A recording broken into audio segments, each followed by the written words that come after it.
today we're going to focus on that. A few other things too, but mainly we'll concentrate on that nice clean underpainting. Let's see if I can do it right. I'm working on Arches 140 pound. I've stretched it on Homosoap board. It's just a soundproofing material. It's light, but it does take stapling over and over again. You can get it at big box Home Depots and so forth. Also, Amazon has them pre-cut, Homosoap. So what we're going to do today is we're going to start with our underpainting. I have a big scratch on the bottom of my paper, which happened en route. So that's really going to show today. So I apologize for that. But let's go ahead and start on the top here. I've just got a mop brush here, a really cheap mop brush, but it holds a lot of water. And I'm just going to pre-wet this. We'll do a wet into wet gradation. And the reason why I'm doing this is because I am using staining colors, which it's a little bit harder to get a gradation, at least for me. So wetting it is helpful, pre-wetting it. I don't want to lay my brush down as I'm wetting it. I've also scratched with that little metal or plastic piece. So if I do that, don't follow my example. Just try to keep it upright. Okay. Well, I used to stay away from them because everyone said, oh, they're just so hard. But I've learned that one, if you are doing a second layer, it doesn't lift. Right. So you're avoiding a lot of mud by doing that. And so I'm kind of switching to some staining colors. I have 3 primaries here and I have them written down, but you can also come up here and take a photo of these. I have them laid out if you'd like. So the yellow I'm using is a nickel azo yellow. It is staining. It's also transparent. You're less likely to get that mud by using a single pigment. The pigment is PY150. I'm also using ultramarine blue. I'm using M Gram, which is a little less granulated, I found, and it's also a little bit more vibrant, a really pretty blue. It's PB29 is the pigment number. And then Winsor & Newton, excuse me. Winsor & Newton, I'm using a quinacridone magenta. It's also staining. Most of these have a high light fast rating, which is good also. It won't fade in time. So the quinacridone is PR122. I'm using 2 convenience colors today because of the demo. Indigo, Daniel Smith, and quinacridone sienna, Daniel Smith. Quinacridone sienna has nickel azo in it, so it'll blend well. Okay, well let's start with the blue. So we're doing kind of a sunset scene here. So I'm taking my ultramarine blue and I'm just kind of getting the corners in. Look at that beautiful color. Rinsing my brush in clean, dirty water, rinsing it in clean, blotting it, and going into my quinacridone magenta. I'm going to go away from it just a little bit and then touch that blue. Now that looks really bright. And you're going to say, so maybe it will be too bright. But now I'm getting that purple. So I'm going to go ahead and mix these colors. Keep it wet and blending. You see it running down? That's really nice. Let's try to get this line away. And as it's drying and as it's blending, it will lighten up too. So we all know to dry that wet away. Now I'm going to go into my nickel azo yellow. This is a really nice pigment. I'm going to go away from that pink first, and then I'm going to touch that pink. So let's mix these colors. Okay, so let's lighten it up a little with my atomizer sprayer. It has more of a mist and droplets.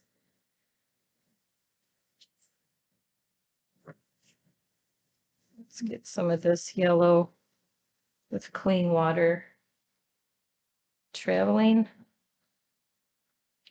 Okay, so they're mixing well, hopefully.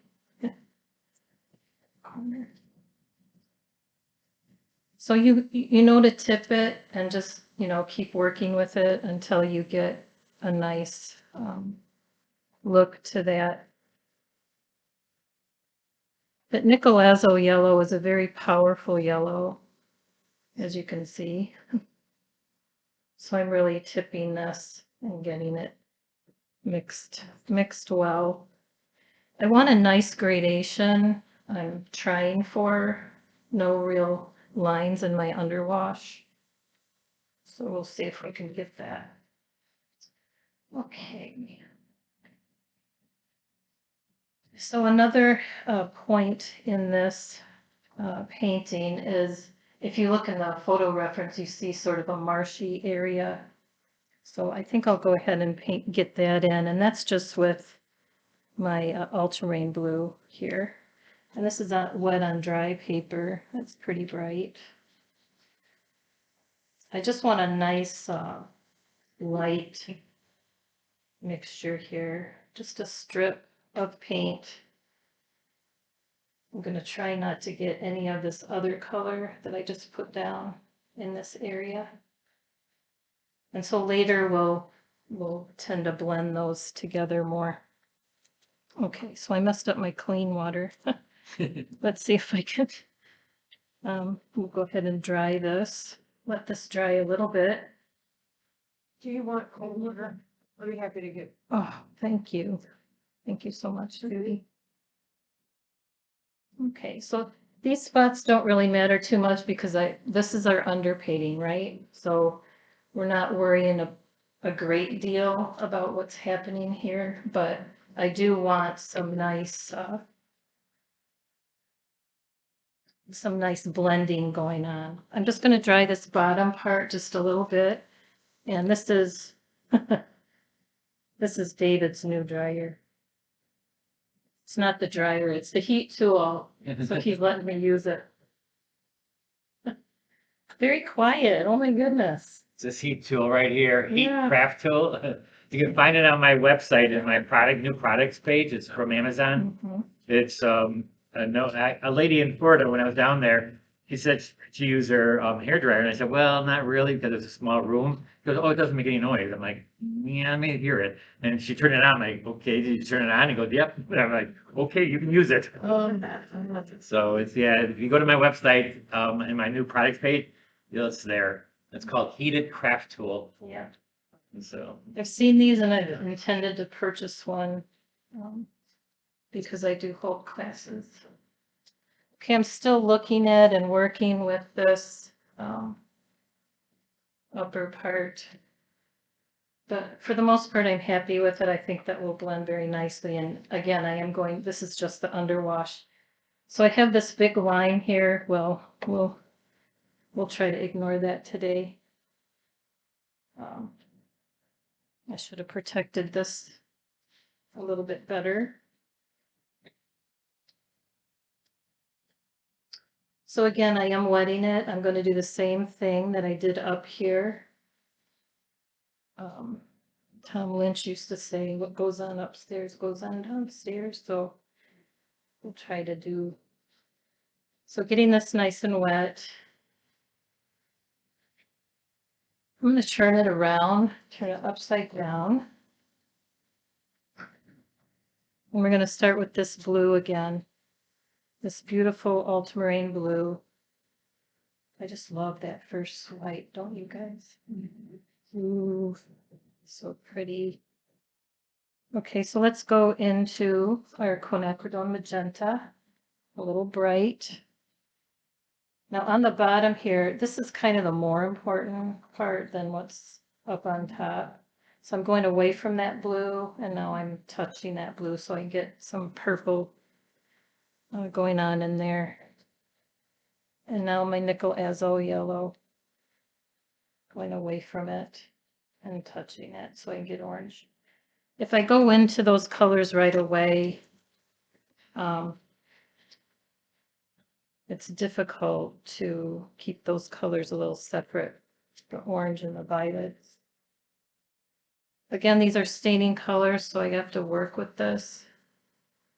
I don't want to lose my blue, so I'm being a little bit careful.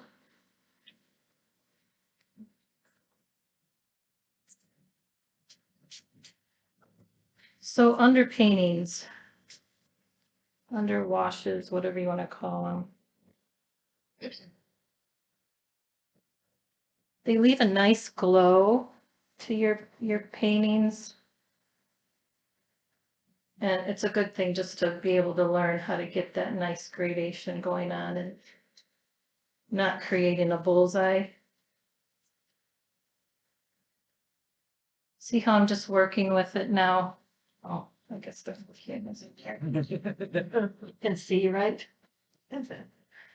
Not used to a camera over my head.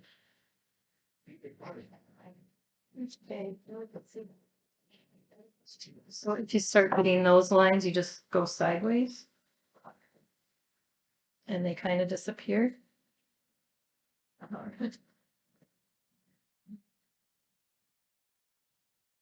So nice smooth gradation, that's what we want, right?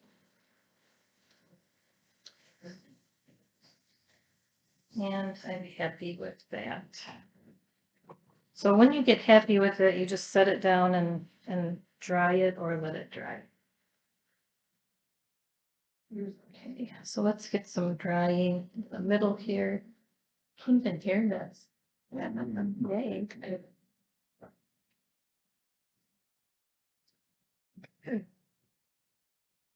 On the photo reference, there was a marshy area here, so that's what I'm drying right now, and I'm gonna do some dry brush technique over that. Okay, so we really have some glow and some sunset. Again, I'm going to do some, clouds over this. Down here, some grasses.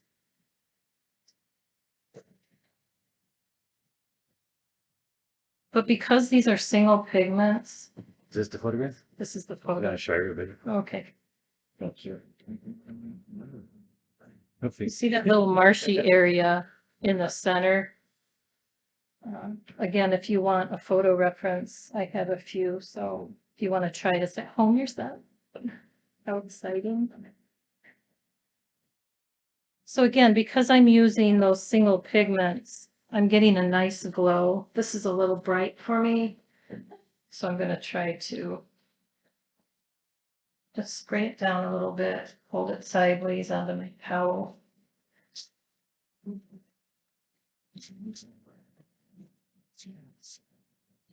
These atomizers are really nice because they don't leave the droplets, so they won't create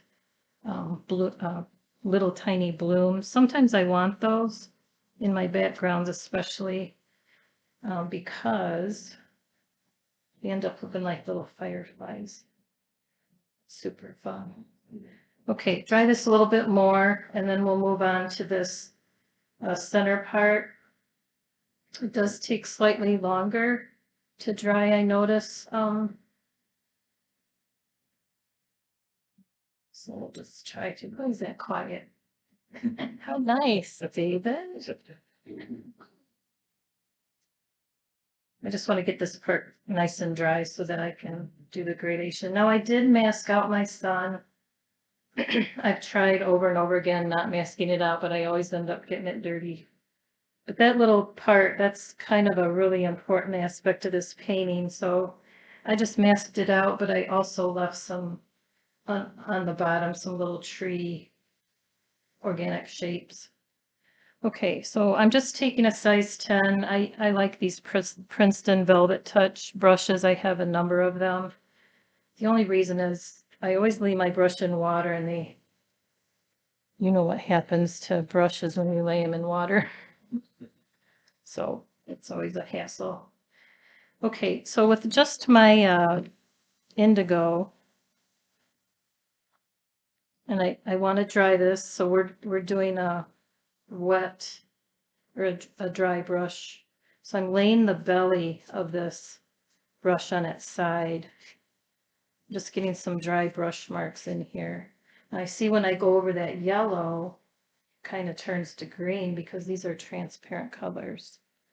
So I'm just going to try to avoid that right there. And then I am going to soften this somewhat. And this is how I blend the two aspects, the reflections in with this area. So real easy, right? Just use the belly, the side belly of this brush, blot it.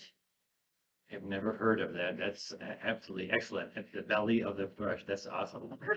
That's awesome.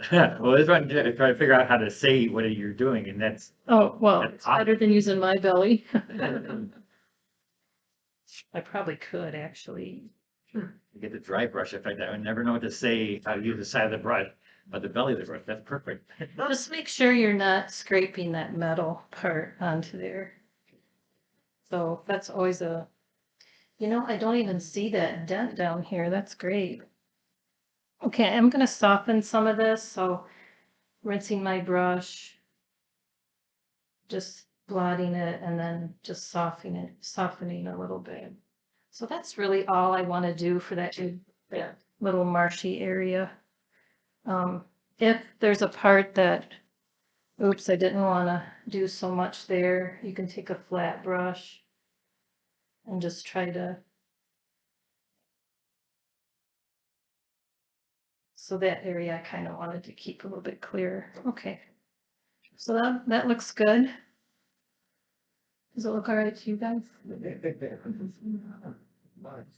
Okay, so because I'm using those single pigments, I'm avoiding quite a bit of mud. And when I do my next layers, I'm not going to be lifting up those colors and creating that mud. So for a long time, I was so disappointed in my paintings. I would try so hard.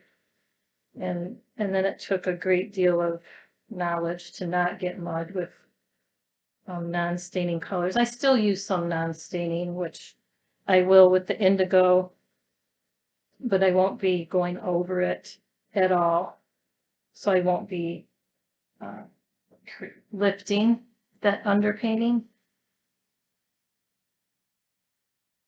So any imperfections, okay, that's the part I'm going to cover in my second layer. So if there's a little section I don't like, maybe here, I'm going to cover that with my second layer. Okay, let's move on. Let's move on to our tree line. And I'm going to go by my painting more than anything because usually a tree line is not in a good shape or a form. We don't want tin soldiers all standing in a row, right? We want variety. We want to be able to see some interest in that tree line. So I'm going to leave some little windows, some light windows. The effects of the sun, it'll be more of a dark when it's further away from the sun, and as it's coming closer to the sun, you might get a local color, and then it might change to a more orange. So I'm not going to do a real local color, but I am going to do the quinacridone. I'm going to start with indigo.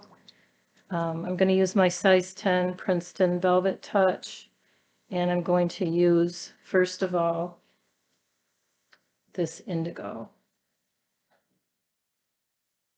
So there's the bottom part of that tree line.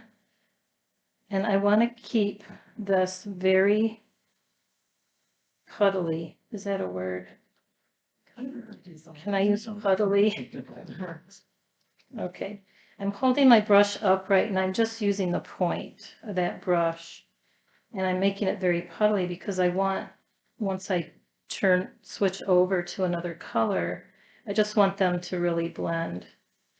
So these are organic shapes, so no real rhyme or reason to them.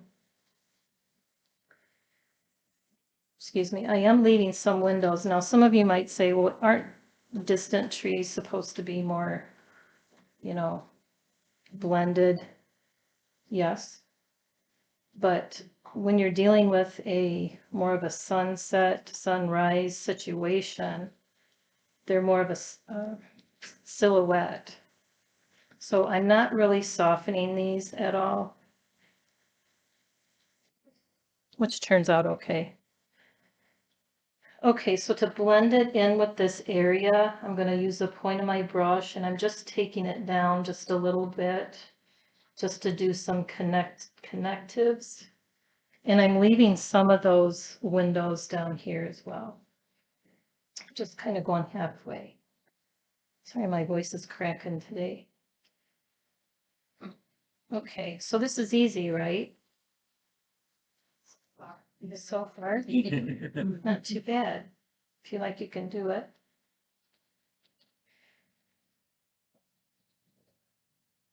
Okay, so front part is switching to another color. So let's try the quinacridone magenta. So I'm rinsing in my dirty, rinsing in my clean, keeping my colors very clean. That's very important. And I'm switching over to magenta. So I got into that. I am putting some of this magenta into this indigo mix. If you splatter up there, just blot it.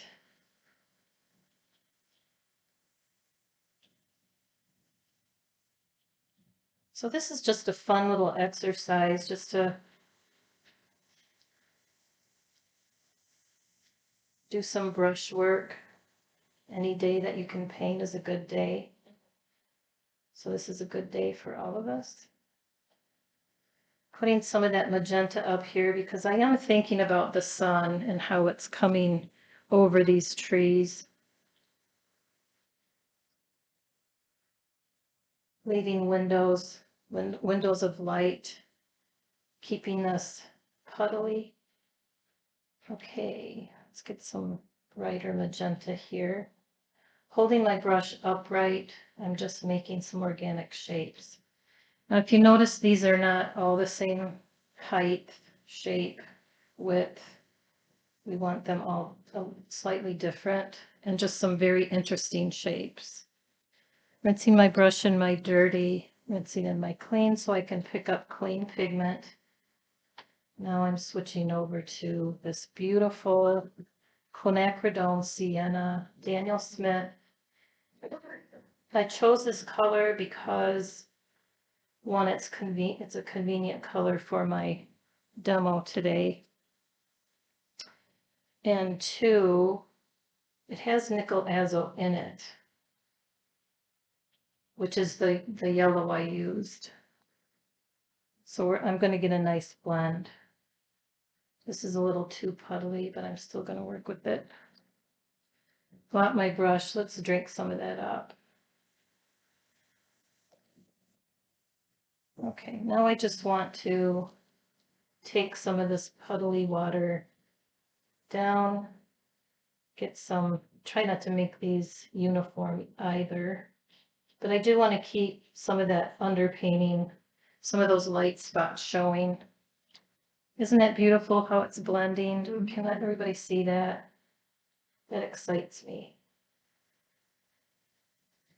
Very exciting.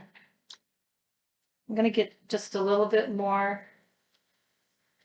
quinacridone magenta in there, so you're just watching what it's doing. And you see how I painted that shape into that masking fluid, so I don't have to really worry about that right now. I can just keep working.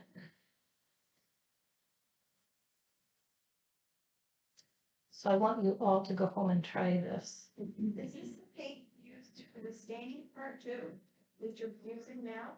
Well, this is, let's see, well, I can look, but I think it's it's a little bit staining because it has nickel azo in it. So it is rated as staining, but I'm not going to go over this again. So I'm not worried about making mud at this point. But when I put my clouds in, I'm going over that underpainting, right? So I'm not going to be swishing back and forth and lifting that underpainting. Why? Because it's staining. It's there. So my clouds are not going to get muddy. Yay. So that's so helpful. I'm going to dab in some of this darker pigment in the bottom here, because we know that trees are kind of in shadow when they come down. Okay.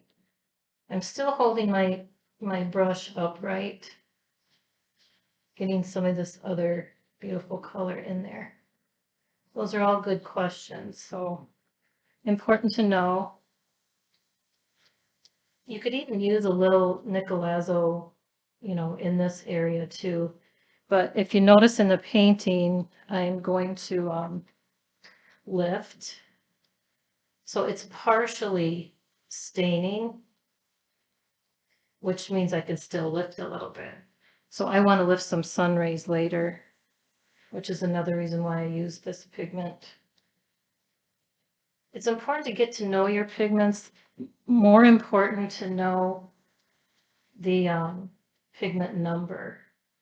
And the reason for that is I say I'm using quinacridone magenta, which is a single pigment in Winsor and Newton, not in Daniel Smith,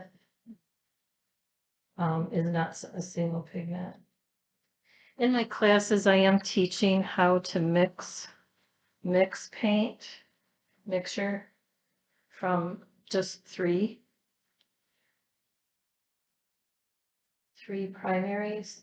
It's a good thing for every artist to know, and also it has simplified my palette. I can't believe how much easier it is for me now that I use less paints, and it's a lot cheaper too. If you're only using 3 pigments for a whole painting, oh my goodness, I can do a lot with that. I'm switching over to my magenta just in this little space here, and then I'll switch over to my indigo, because that's what the sun does. It gets darker as you come across. I'm trying not to splash on my painting as I come over, because it's still very puddly, which is what I want. I want to keep it puddly at the moment. Okay, getting towards finish line. Hooray, we made it. Okay, let's get some of these little marshy lines in here. So I am touching that pigment, and then I'm leaving some of it too, leaving some of the underpainting. I use some of this orange right here too. Okay.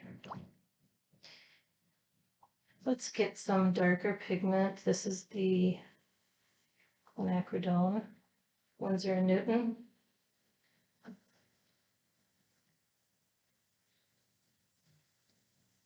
Really easy exercise, and it always turns out pretty good. We'll see, but okay. One thing to take note of, these are not soldiers all standing in a row. Hopefully, at least it doesn't look like that to me. But we want that interest in our painting. So this is very puddly, and I'm just helping that pigment along a little bit. Okay. Great. Now this is going to be dry enough for me to work on. I will dry it a little bit more. We're going to put some of those reflections in. I think I'll let this dry before I put the clouds in. So at least my yellow and my reds lifting. The blue isn't as staining, so I go lightly. Single pigments, staining. Because I just painted it, yes, the blue will lift a little bit. And so we're going to be painting reflections here, and I will be using my little spray because it will dry as I start inching my way over a little bit. This is a bit of a larger painting.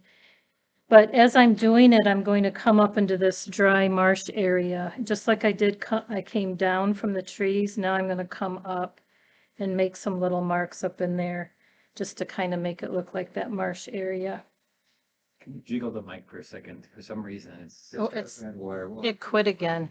yeah. Okay. Okay, so while I'm waiting for this to dry, do you want this? That's right. Just leave it on. Okay. I'm going to use the same colors. I'm going to try to make this a little bit darker on the bottom. And then as I go along, I'm not going to make these bright orange, but I am going to dot some of that quinacridone sienna in there. I just don't want it, you know, as bright as the top, but I do want it to reflect what's going on upstairs, to reflect what is happening downstairs. So I'm still using my size 10 Princeton Velvet Touch. I'm going into this indigo. I did this so that I could test my colors. So let's see how far it travels. It looks pretty good. Ooh. I don't want to go too far because there's all this beautiful work. I don't want to cover it. Also, this is really going to travel on me. So let's get this dark pigment. Just like we did up higher, I'm doing the same thing down lower.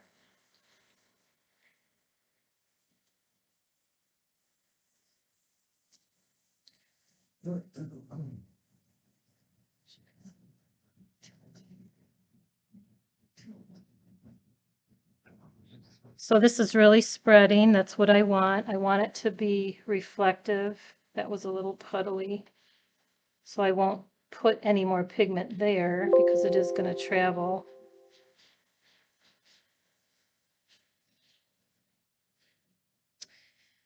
I kind of want to soften this, so I'm taking a clean brush, just dampening it and just softening slightly.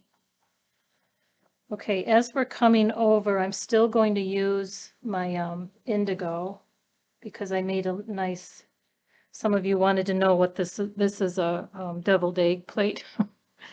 It's ceramic, which is really nice. I can make my wells of paint. I just put a little paint on the side, and then I'm able to keep my paints clean then by not using a tray. I mean, sometimes I use a tray for different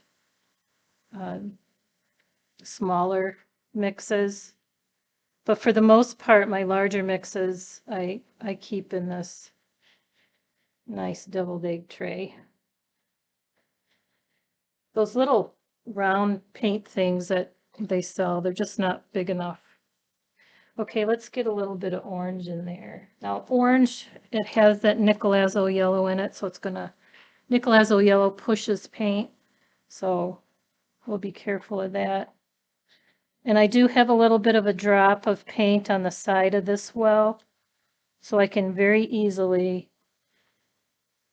make more if I'm running out. I'm still using indigo.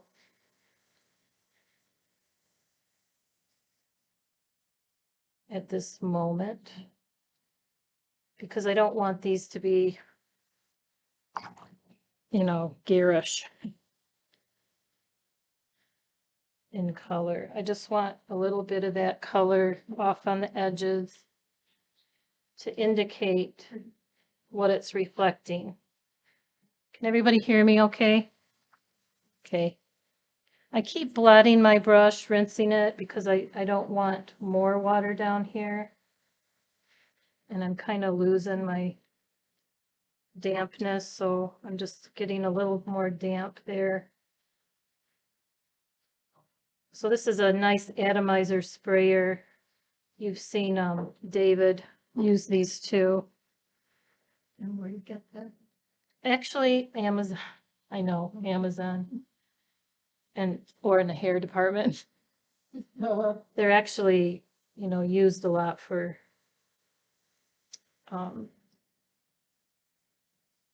Could have been a new products page on my website. You'll see it there. People use them.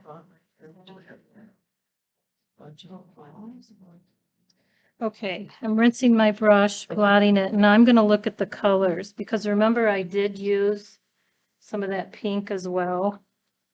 Blotting my brush, adding some more indigo.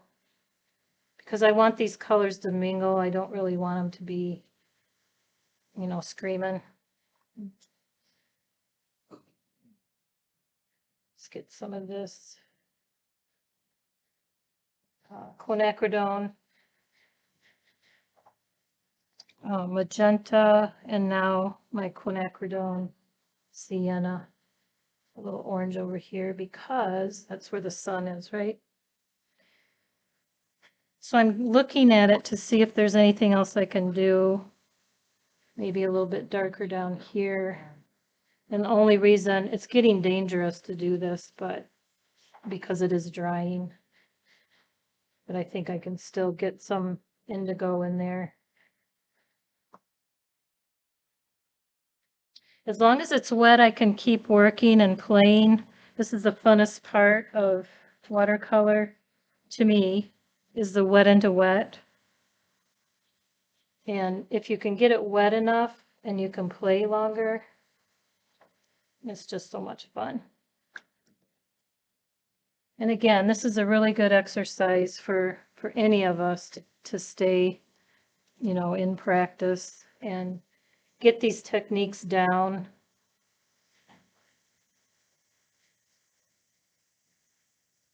Stay in practice. Oh my goodness, you guys are so quiet. Any questions? Earlier you said a few times single pigments avoid mud.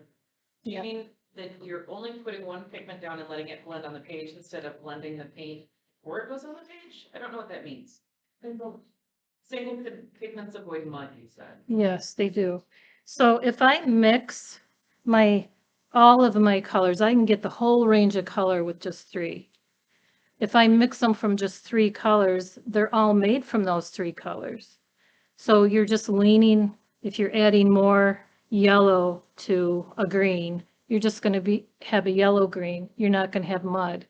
But if I want a darker green and I add more ultramarine to that, I'm still using the same color. So it's just going to lean towards that. It's not going to start creating a mud mixture for you. Does that make sense? So single pigments, meaning I see 5 on your palette. Do you mean the smaller the number that you start with, not like? So you can take a picture of this. I tell you what pigment number, so you always have to look at the pigment number because I'm still watching my painting. They'll take like 3 pigments, mix it together, call it a new thing. Okay. So then when you take that in, you finish the color, and you've already got 3 colors, and you add another color, you can have mud very easily, because you've actually got 4 colors. So it's what's in the tube you're talking about, not how many are on your palette. Right, Thank you. Perfect. that was easy enough. Thank you, Rebecca. Very informative, you guys. Okay, so I'm just gonna say I'm happy with that. A nice reflection.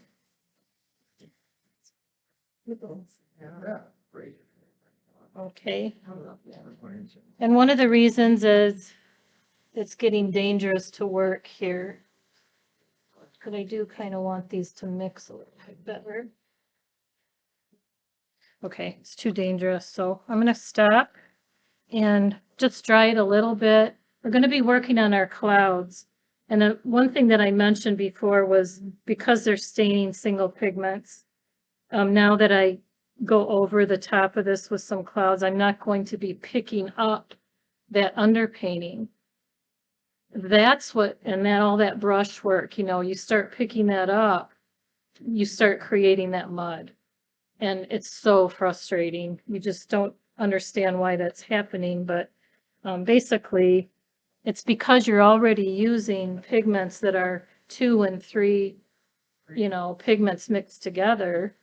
And now you put more numbers of, pigments on there, a convenience color that's got 2, 3 or more, and you're mixing them on the paper and trying to get that going, and it's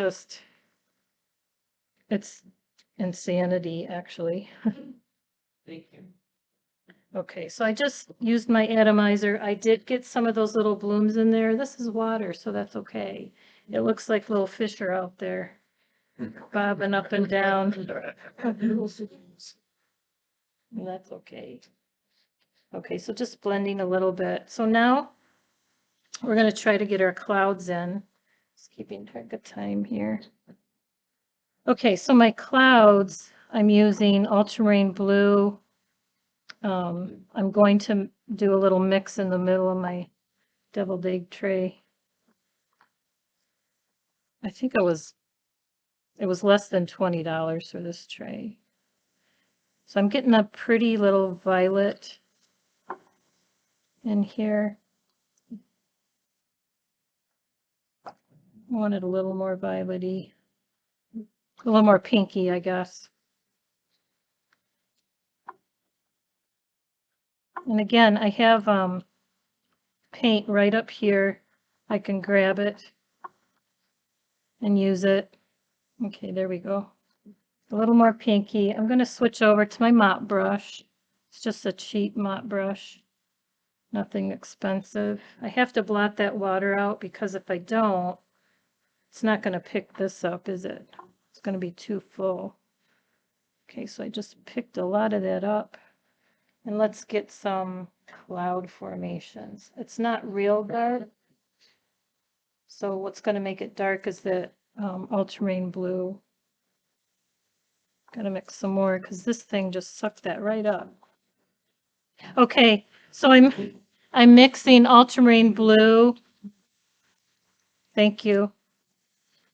With my quinacridone magenta. Thank you. Keeping this kind of wet. So I'm just making cloud formations. I'm not really thinking about it. Well, I am thinking about it, but I'm not worrying about it. So I'm doing it very quick.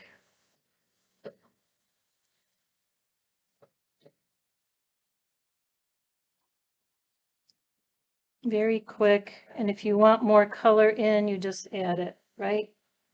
Right? I didn't. What? Wet, very puddly, wet onto dry paper. And this is my second go around. And like I said, I'm not picking up my underpainting. Isn't that wonderful? I'll switch over to a smaller brush. Get some of this pink. The closer it gets to this sun, the more pinky it's going to be. That's about all I'm going to do. Just real quick, some real quick passes, softening some of it, swiping up in some of it. And that's about it. I always say that's about it, and then I go in more. Wait, I'll do this. No. Okay. So my reflections, not super happy with them, but any section that you don't like, we're gonna try to blend that in. So I'm gonna dry this. Try to dry it real quick. I will say that this is slightly slower. You want to go a little bit closer because it gets pretty hot pretty fast though. If you go closer to the painting, you can go It'll go go faster. faster, definitely. Okay, so he's saying to get closer. Because it doesn't blow out as much as like the hair dryer, because the hair is not going to zero. But if you go closer, it goes really fast when you go really close to the paper. But to watch it that you don't burn the paper either. Set the paper on fire. That's exciting. Maybe it would improve it.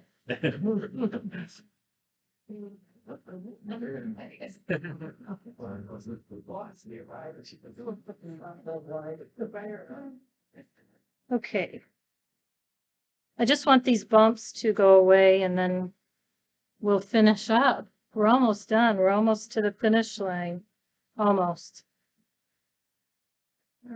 Yeah. Artists seem to have different ideas about tilting. You know, some say always have it an inch up, and others don't have it straight up. And when do you ever tilt, and is there a reason for it? Yeah. And what does, in what situations would you tilt? And how much? Okay, so my underpainting, remember when I was really tilting it around and moving that paint around, that would be a situation where I'm in control and doing the tilting. Right. I'm not just letting it do it by itself.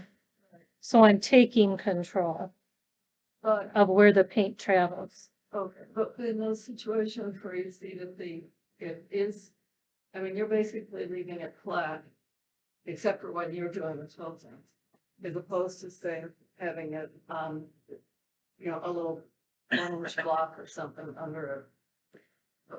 When would one do that? When I'm not teaching, Oh, is that right? well, for this, and oh, it just started working. Some, that scared me. In some instances, you know, I don't tilt much anymore. I just tilt when I want it to flow. So I guess I've just taken control of that rather than, Makes it more even if you're not tilting, if you have it. well, because I stretched my paper, I'm avoiding those valleys for the most part.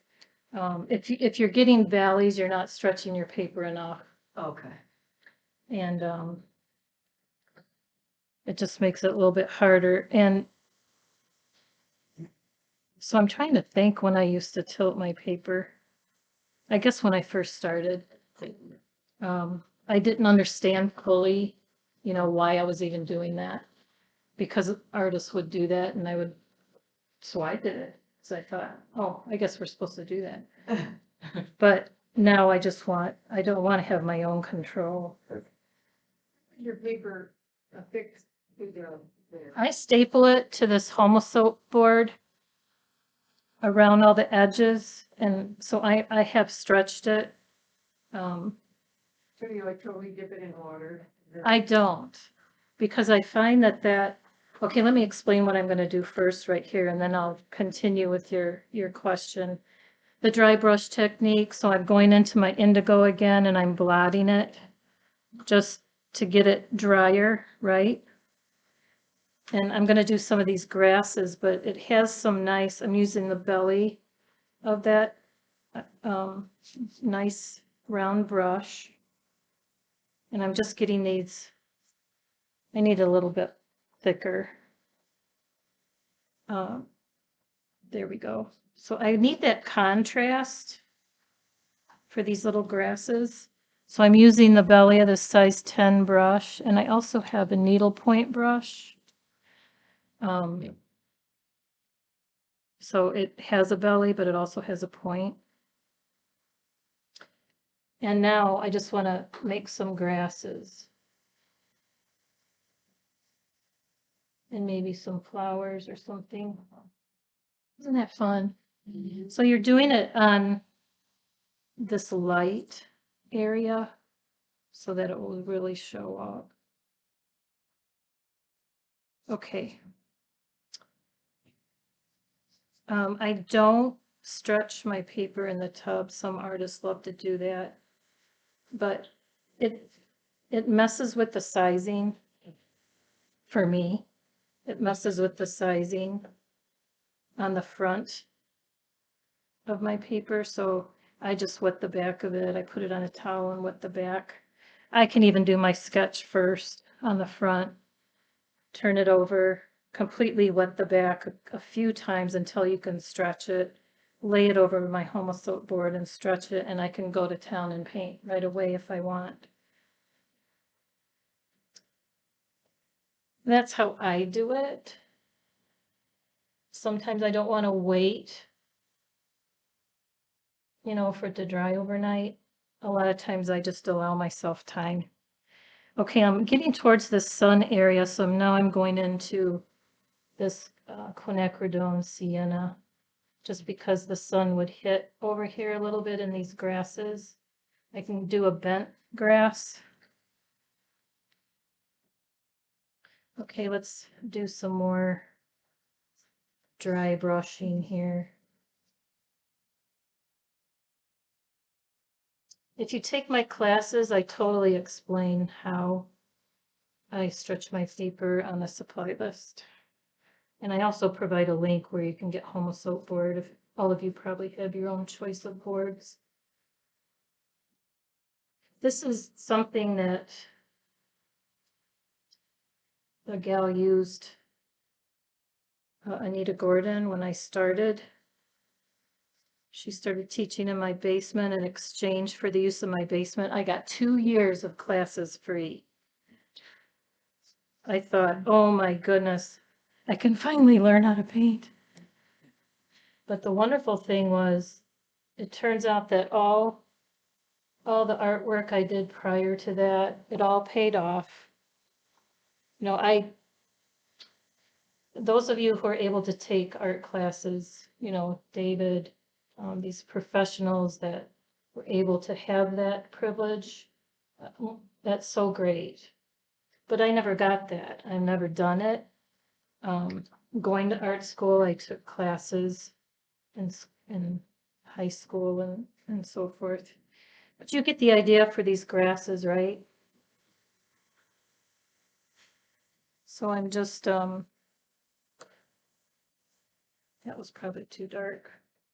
So I'm just gonna dab that a little bit and swoosh it. Okay, so these, I just darkened it again. These grasses are a little bit too uniform. It doesn't matter what you're painting, just make sure you're getting variety in color, size,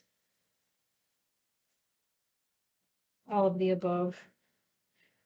Okay, for time purposes, I think I'm going to stop there with the grasses. And we're going to remove this masking fluid on my sun because this is dry. Okay, I have to get one more tool.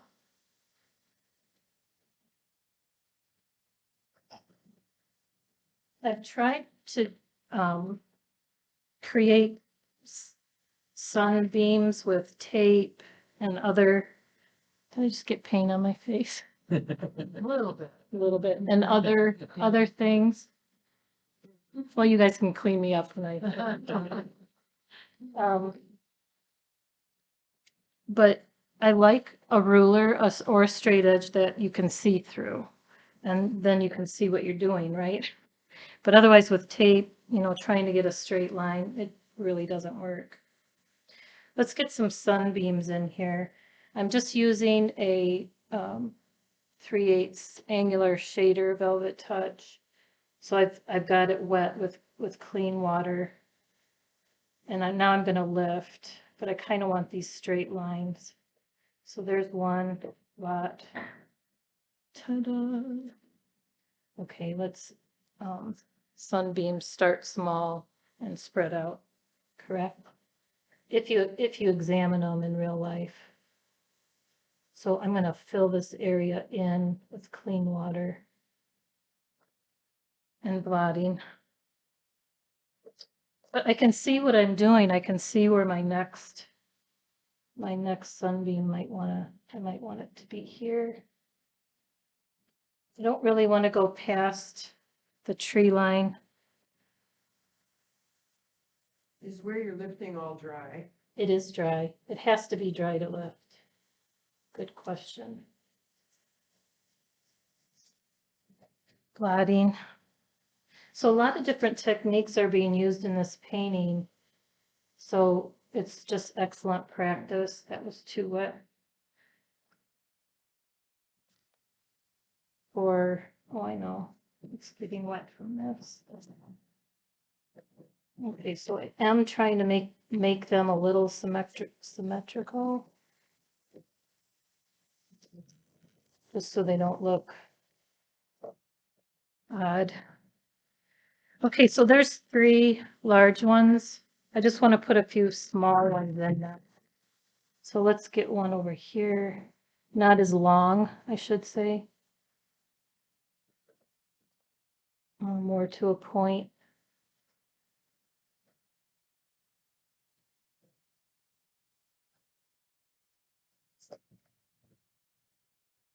And then a couple in the middle, maybe. It's so fun to make them that it's hard to stop, so I'll try to stop. I just want to do 2 more. Just let me do 2 more. And then we'll quit.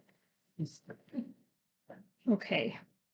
For the most part, this is pretty much finished, but I do want to make just a few lines. This is kind of a good little tip. A few little lifting lines in this water. See if I can do it. You see this part that I didn't like? Let's lift that. Try to. Okay, now that part I didn't like is gone. How fun is that? Just a couple more things.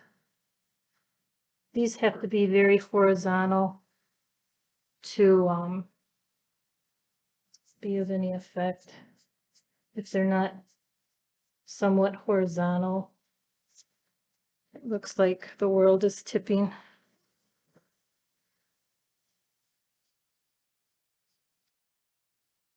And these are fun to make too, so be careful. Don't do too many. In reality, I should have made these reflections a little darker, but as demos go, it's not in studio work, but I think you folks get the idea.